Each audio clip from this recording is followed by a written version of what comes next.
Hello बच्चों, let's see this question.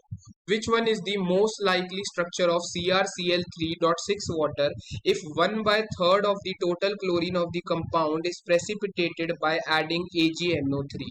Option A CrCl3.6 water, option B CrH2O3 Cl3.H2O whole thrice, option C CrCl2H2O4 Cl.2 water, option D CrClH2O5 Cl2 dot water. इस question को समझने के लिए पहले हमें कुछ की कॉन्सेप्ट्स को यहाँ पे ध्यान से समझना होगा। हमारी जो वर्नर्स थ्योरी होती है वो हमें क्या बताती है? वर्नर्स थ्योरी हमें ये बताती है कि कोई भी मेटल दो तरीके की वैलेंसीज को एग्जिबिट करता है। एक होती है हमारी प्राइमरी वैलेंसी, एक होती है सेकेंडरी वैलेंसी। हमारी जो प्राइमरी वैलेंसीज होती है वो आयनाइजेबल होती है और जो सेकेंडरी वैलेंसीज होती है वो कैसी होती है? नॉन आयनाइजेबल होती है।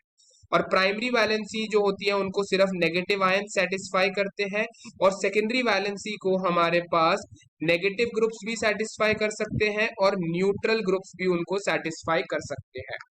अब इन्होंने क्या बोला कि जब हमारा जो कंपाउंड था CrCl3.6 वाटर, इसके अंदर अगर हम सिल्वर नाइट्रेट डाल रहे हैं तो 1/3 of the chlorine, total chlorine जो है वो प्रेसिपिटेट हो गया है। अब हमारे पास यहाँ पे अगर हम देखेंगे तो टोटल क्लोरीन कितने मोल प्रेजेंट है? हमारे पास 3 क्लोरीन है। अगर 1/3 ऑफ द टोटल क्लोरीन अगर प्रेसिपिटेट हुआ है, यानी एक क्लोरीन हमारे पास यहाँ प्रेसिपिटेट हुआ है, तो यानी 1 मोल सिल्वर क्लोराइड का सॉलिड बना होगा। और हमें पता है सिर्फ जो आयनाइजेबल क्लोरीन है, जो आयनाइज होके आयन की फॉर्म में प्रेजेंट होगा, वही तो सिल्वर नाइट्रेट के साथ रिएक्शन करके सिल्वर क्लोराइड बनाया होगा।